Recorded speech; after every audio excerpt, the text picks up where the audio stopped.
Starting with number 1, Brewster Buffalo, United States, 1939. The Brewster Buffalo arrived at a moment when the United States Navy believed it had found its next generation of carrier-based fighters. Designed in the mid-1930s, the F-2A Buffalo was stubby, rotund, and visually uninspiring, a barrel-shaped fuselage perched on narrow landing gear that seemed entirely unsuited to the weight it was asked to carry. When the war expanded into the Pacific and the Buffalo met the Japanese Zero over Malaya and the Dutch East Indies, the results were catastrophic.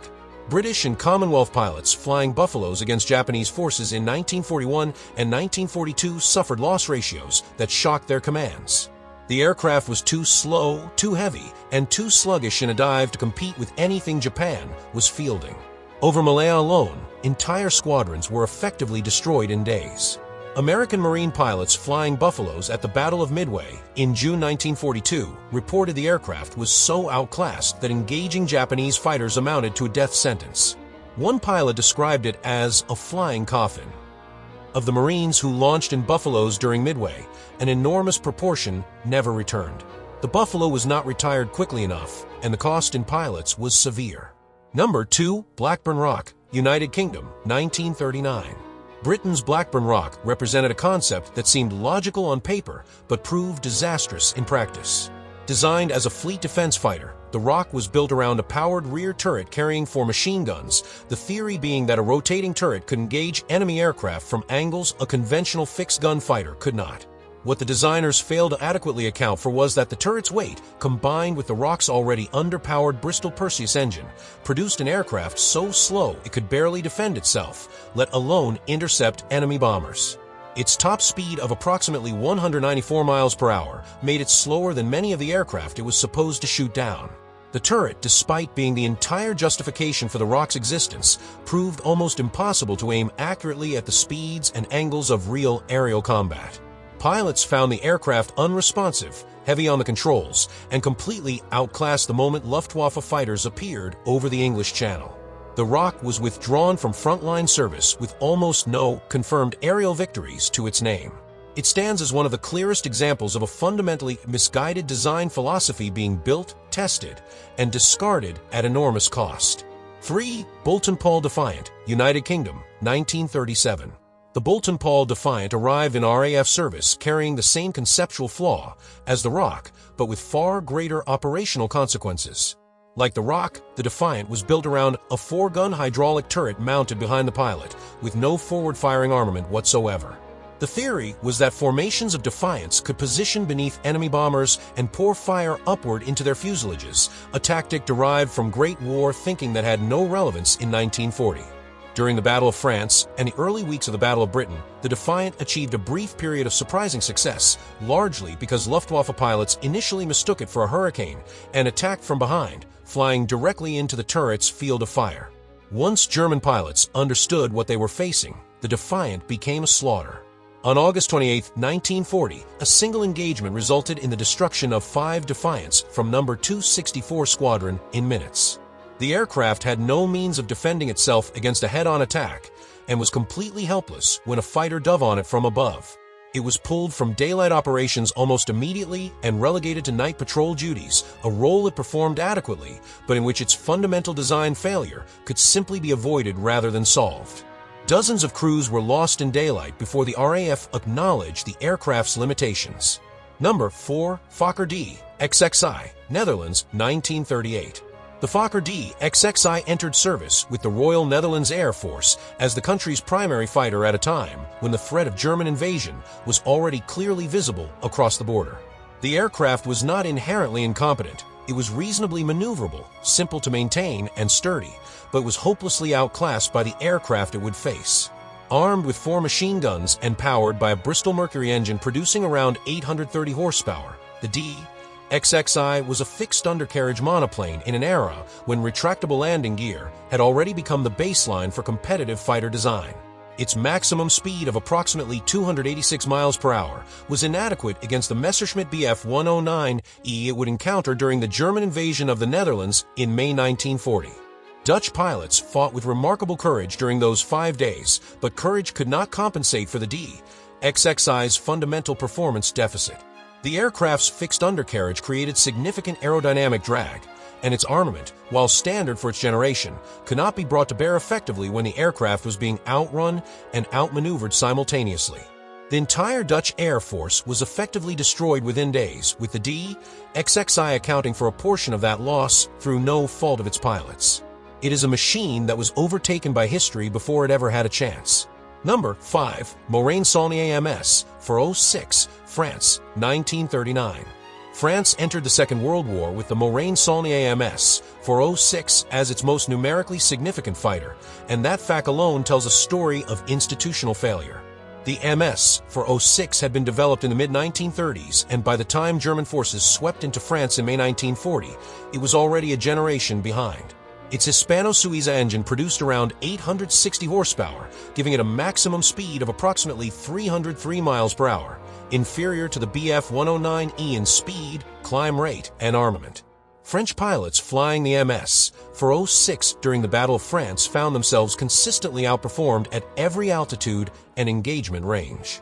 The aircraft's armament, a single 20mm cannon firing through the propeller hub and 2 wing-mounted machine guns, was theoretically adequate but often suffered from jamming and reliability problems in combat conditions.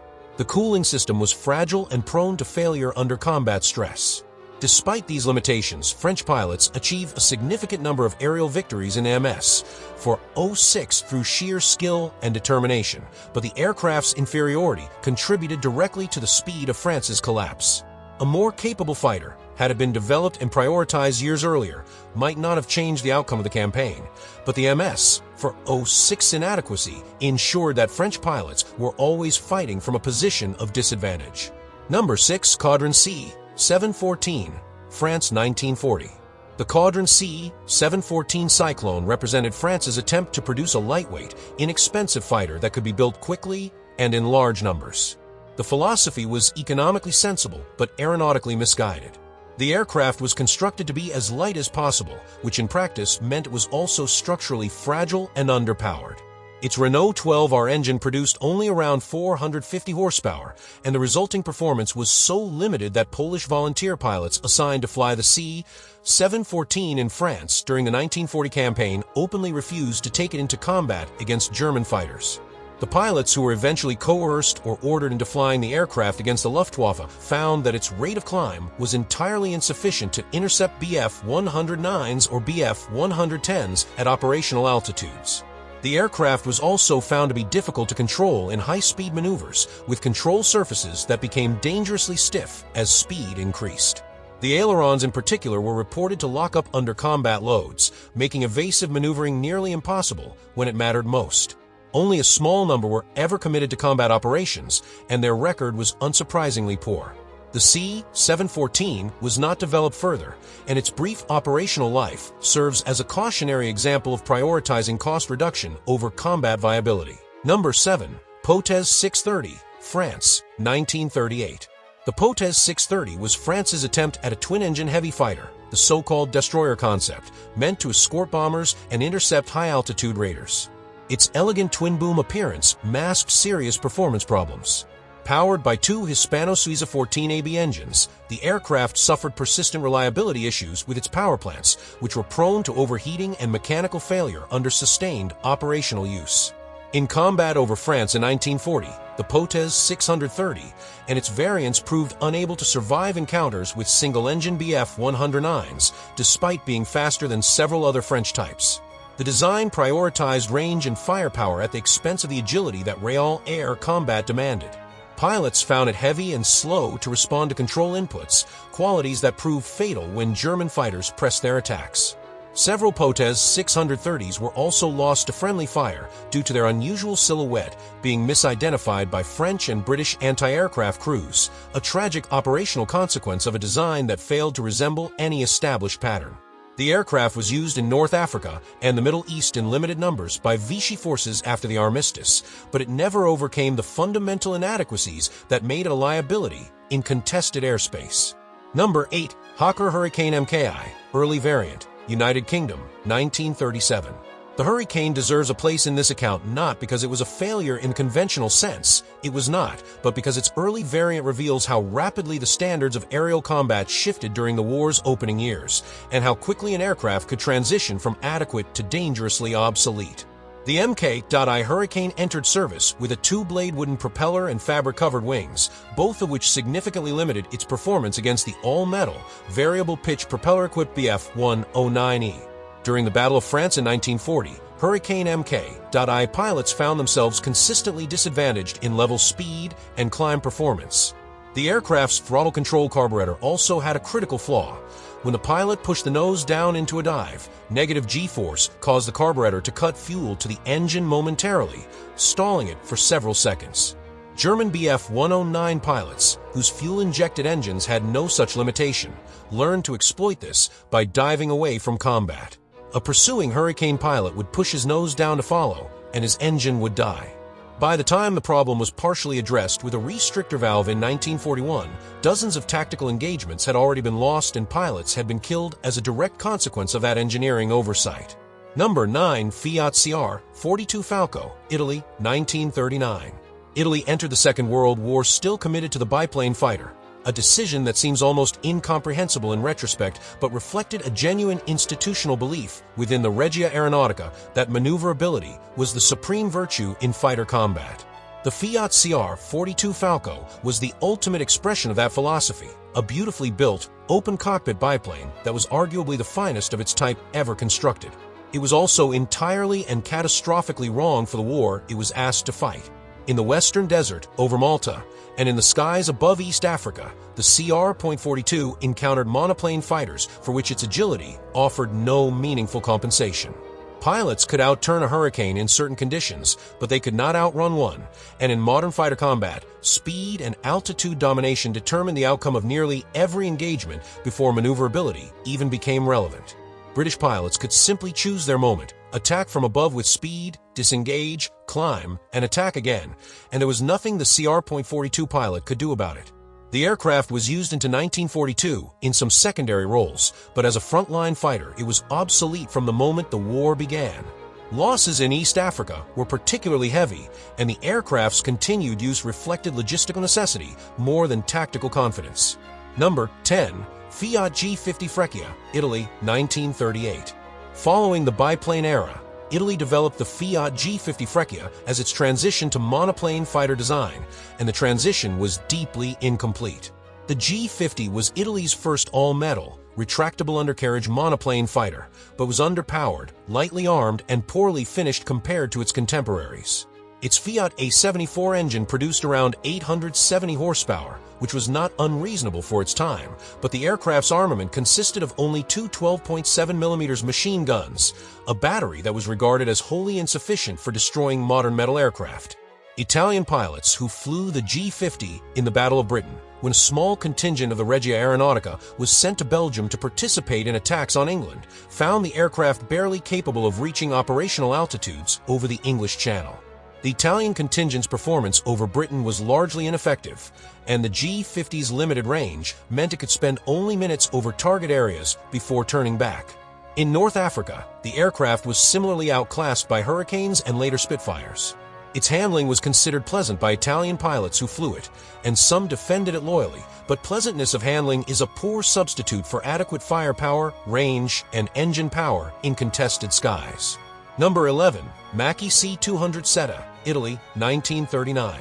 Italy's Macchi C200 Setta was a more promising design than the G50, but was similarly crippled by an institutional resistance to adequate engine power. The aircraft's airframe, designed by Mario Castoldi, was aerodynamically refined, clean, well-proportioned, and structurally sound. But the same Fiat A.74 radial engine that limited the G.50 was installed in the Setta, and the same ceiling of performance applied.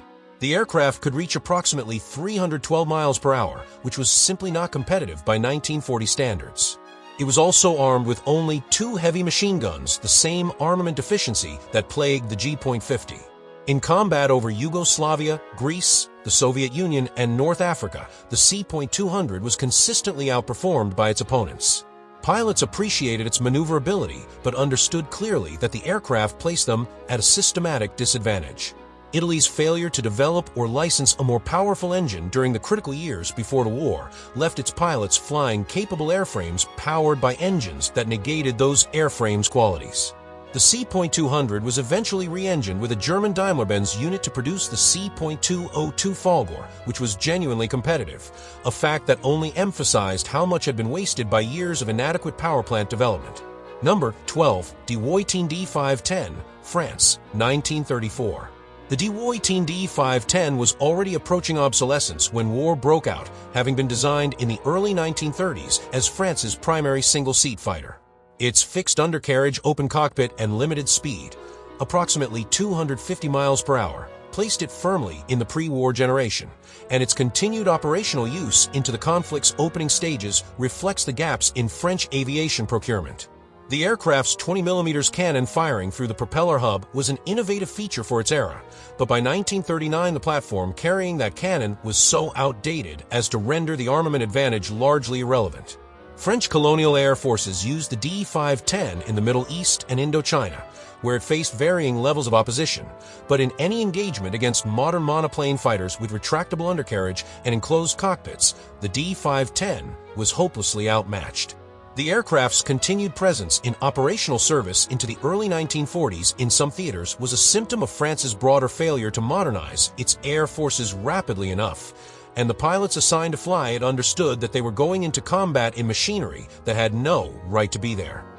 Number 13. Gloucester Gladiator, United Kingdom, 1937. Britain also entered the war with a biplane in frontline service, and the Gloucester Gladiator story carries the same melancholy quality as the CR-42's, the story of a beautiful machine that was already a relic. The Gladiator was enclosed at least with a sliding canopy and a Bristol Mercury engine producing around 830 horsepower, which gave it a top speed of approximately 253 miles per hour. It was used in Norway, North Africa, the defense of Malta, Greece, and over the English Channel, and in many of those theaters it acquitted itself with remarkable courage against impossible odds. But courage against impossible odds is precisely the phrase that defines the Gladiator's tragedy. Over Norway in 1940, RAF Gladiator pilots confronted Bf 109s and Heinkel, the 111s, in conditions that made survival, let alone victory, nearly improbable. At Malta, the famous trio of aircraft, Faith, Hope, and Charity, became national symbols of resistance, but those pilots survived largely by avoiding direct combat with modern German fighters rather than defeating them. The Gladiator's vulnerability in combat against monoplane opponents was well understood, and the pilots who flew it in those conditions knew they were trading their lives for time for more capable aircraft to arrive. Number 14. PZLP-11, Poland, 1934. Poland's primary fighter when Germany invaded in September 1939 was the PZLP-11, a high-wing monoplane that had been a genuinely advanced design when it first flew in the early 1930s. By 1939, it was 5 years past its prime.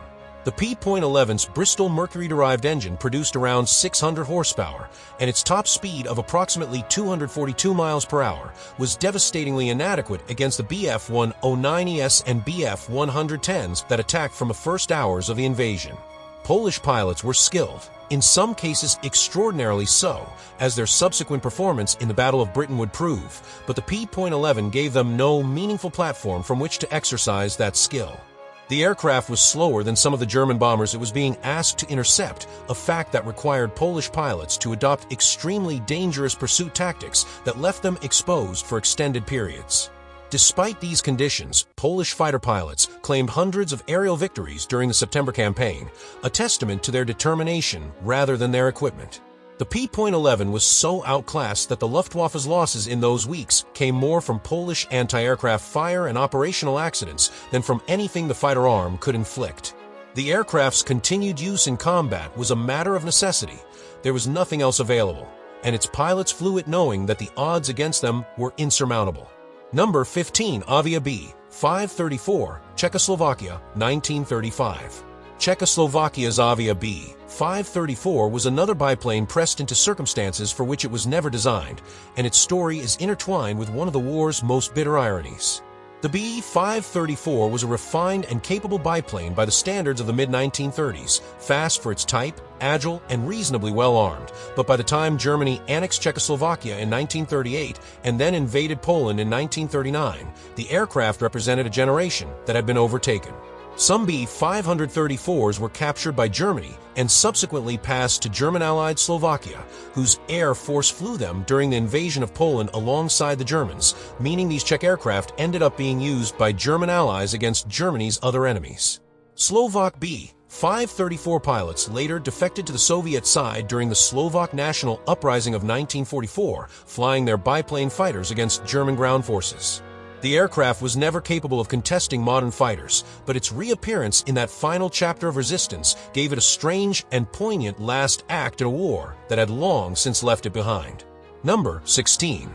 Heinkel He-51 Germany, 1935. Germany's Luftwaffe had moved decisively beyond the biplane by the time the Second World War began, but the Heinkel He-51 had played a significant role in the Spanish Civil War that revealed both the promise of German air power and the limitations of the technology itself. The He-51 entered combat over Spain in 1936 as part of the Condor Legion, where it encountered Soviet-built Polikarpov fighters and found itself broadly outmatched. The aircraft's water-cooled BMW 6 engine gave it a top speed of around 205 miles per hour, and its handling, while acceptable by biplane standards, was not competitive against the better-performing Soviet types. The He-51's combat record in Spain forced the Luftwaffe to accelerate deployment of the Bf-109, which effectively replaced it. By the time Germany went to war in 1939, the He-51 had been relegated entirely to training and ground support roles. Its Spanish experience was genuinely instructive for the Luftwaffe's development. The He-51's failures accelerated German investment in monoplane design and high-performance engines, but the aircraft itself was a reminder that even a nation moving rapidly toward modern air power had to pass through a period of fielding inferior machines and learning from their shortcomings. Number 17. Polikarpov I-15, Soviet Union, 1934.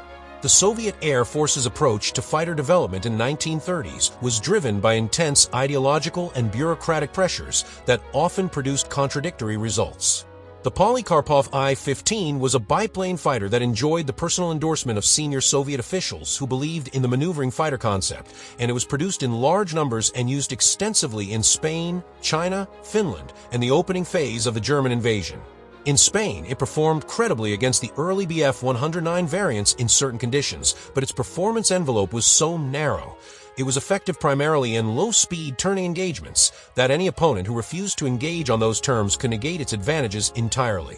Finnish pilots, flying captured I-15s and facing them in Soviet hands during the Winter War, found the aircraft's qualities both exploitable and limited. When Germany invaded the Soviet Union in June 1941, thousands of I-15s were destroyed, mostly on the ground, in the opening hours of Operation Barbarossa. Those that survived into the air war were massacred by Bf-109FS and Bf-109ES that could dictate engagement terms the I-15 could never contest. The aircraft's continued frontline service into 1941 reflected the catastrophic state of Soviet aviation rather than any residual combat value the I-15 possessed. Number 18. Polikarpov I-16, Soviet Union, 1934.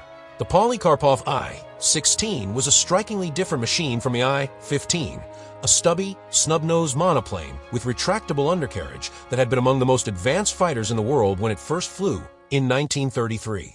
By 1941, that same aircraft was fighting for its life against opponents it could no longer compete with, and the consequences were catastrophic. In Spain, the I-16 had been genuinely formidable, earning respect from Luftwaffe pilots who encountered it with the Republican forces.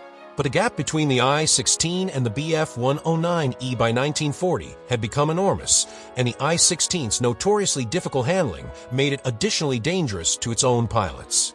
The aircraft had a very short fuselage relative to its wing, which made it extraordinarily sensitive in pitch.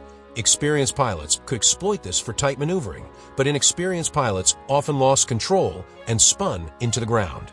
Soviet pilot training in the late 1930s had been severely disrupted by Stalin's purge of the officer corps, meaning that many of the pilots flying I-16s in 1941 had minimal hours and were flying one of the most demanding aircraft in service.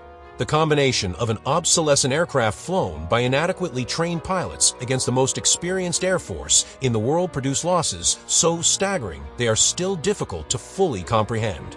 Number 19. Nakajima-ki, 27, Japan, 1937.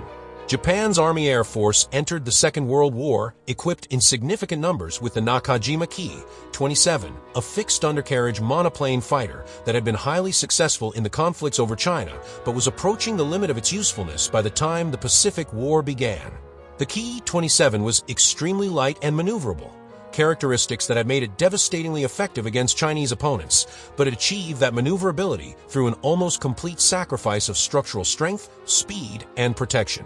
Its top speed of around 292 miles per hour was inadequate against Allied fighters, and its armament of two 7.7mm machine guns was so light as to make it incapable of reliably destroying modern metal aircraft even when hits were scored.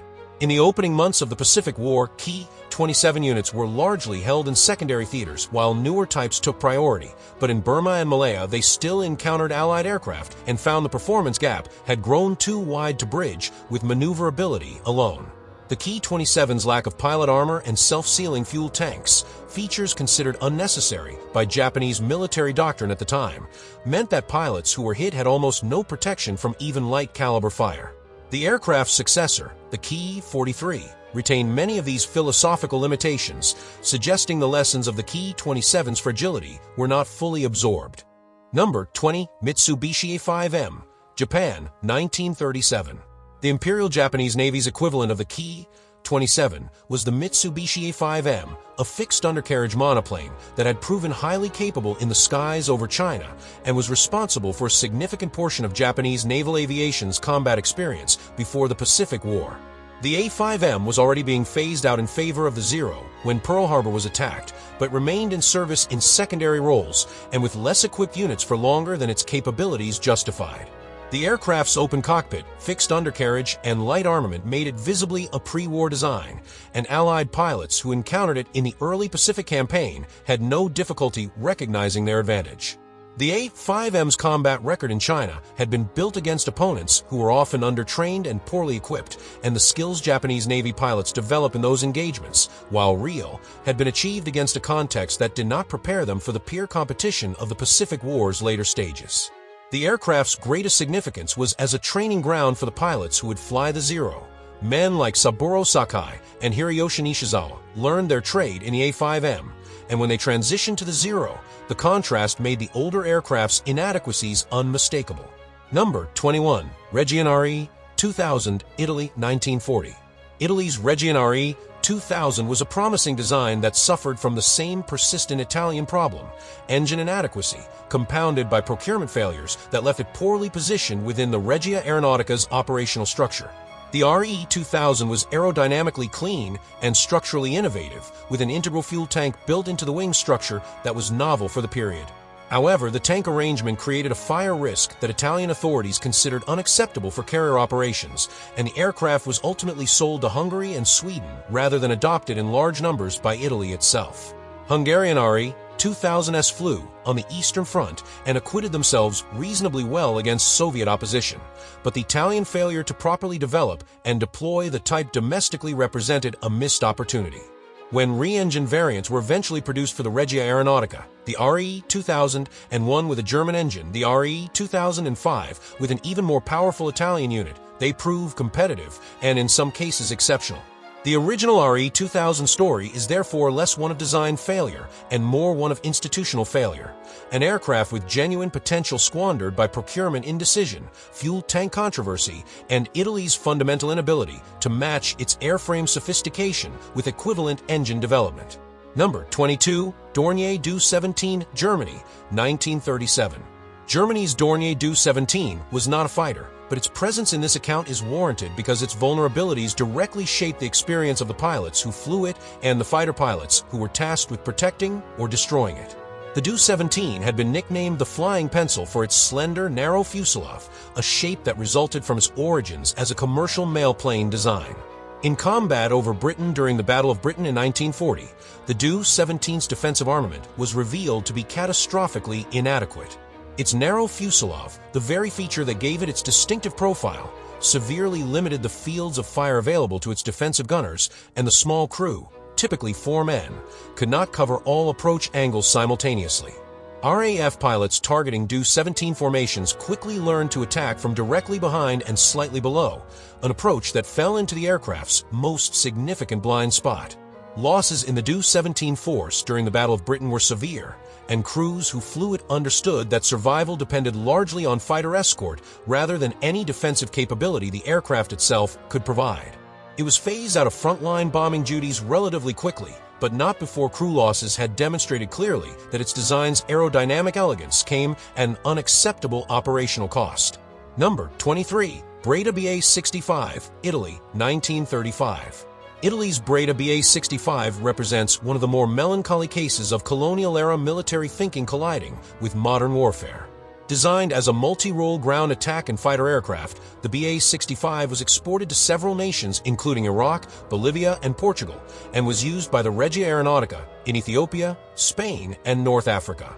Its radial engine produced around 900 horsepower in its most capable variant, but the airframe was heavy, draggy, and poorly streamlined, resulting in performance that was mediocre even against the opposition it was designed to face. When Italian forces deployed it in East Africa and North Africa in 1940 and 1941, the BA-65 encountered RAF fighters for which it had no effective answer. The aircraft's armament was variable and often inconsistently fitted across different national operators, which created maintenance and resupply complications. Its structural strength was adequate, but its combat maneuvering was sluggish, and pilots found it difficult to position aggressively in a dogfight. The BA-65 was not a catastrophic failure in the way that some aircraft on this list were, but it was a consistent underperformer that absorbed resources, maintenance capacity, and pilot training investment in exchange for operational results that rarely justified the expenditure. Number 24. Ferry Battle, United Kingdom, 1937. The Ferry Battle may be the single most tragic aircraft in the Royal Air Force's Second World War history. Not because of how it was designed, but because of how it was used and what happened to the men who flew it. The Battle was a light bomber single engine, designed to replace aging biplane types and operated by crews of 3. By the standards of the mid-1930s, it was a modern aircraft. By the standards of 1940, when it was sent into combat against the Wehrmacht's advance through the Low Countries and France, it was a death trap. On May 12, 1940, during the Battle of France, 6 ferry battles of No. 12 Squadron RF were ordered to attack the bridges at Maastricht and Veldwezelt, bridges that were heavily defended by concentrated anti-aircraft fire and Bf-109 combat air patrols. All 6 aircraft were shot down. Every crew that took off on that mission was either killed or captured. 2 of those crews were posthumously awarded the Victoria Cross, the British military's highest decoration for valor, the first 2 to be awarded in the war. The ferry battle's inadequacy in the face of modern air defenses was not a design failure in the conventional sense. It was a systemic failure of operational planning that sent an aircraft designed for a different era into the most dangerous environment imaginable. The crews knew the odds, and they went anyway. Number 25. Curtiss P-36 Hawk, United States, 1938. The Curtiss P-36 Hawk was the United States Army Air Corps' primary fighter in the late 1930s and was present at Pearl Harbor on December 7, 1941, where it was among the aircraft scrambled against the Japanese attack. The P-36 was not a poor aircraft by the standards of its development period. It was reasonably fast, well-built, and pleasant to fly. But by 1941, it had been comprehensively superseded by more capable types, and its continued frontline service reflected procurement gaps rather than operational preference. At Pearl Harbor, P-30SIXS from Haleiwa Field managed to get airborne and engage Japanese aircraft, an achievement that the more famous P-40s stationed at Hickam Field largely failed to accomplish due to the destruction on the ground.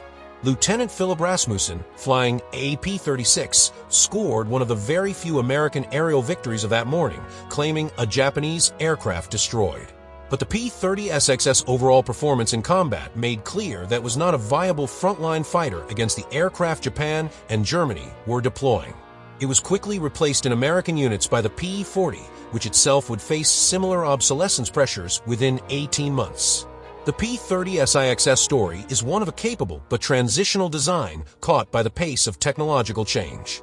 If you enjoyed the most hilariously pathetic World War II fighter planes in World War II, don't forget to subscribe and hit the like button. Subscribe for more military history, aviation stories, and fascinating World War II documentaries. Thanks for watching this video.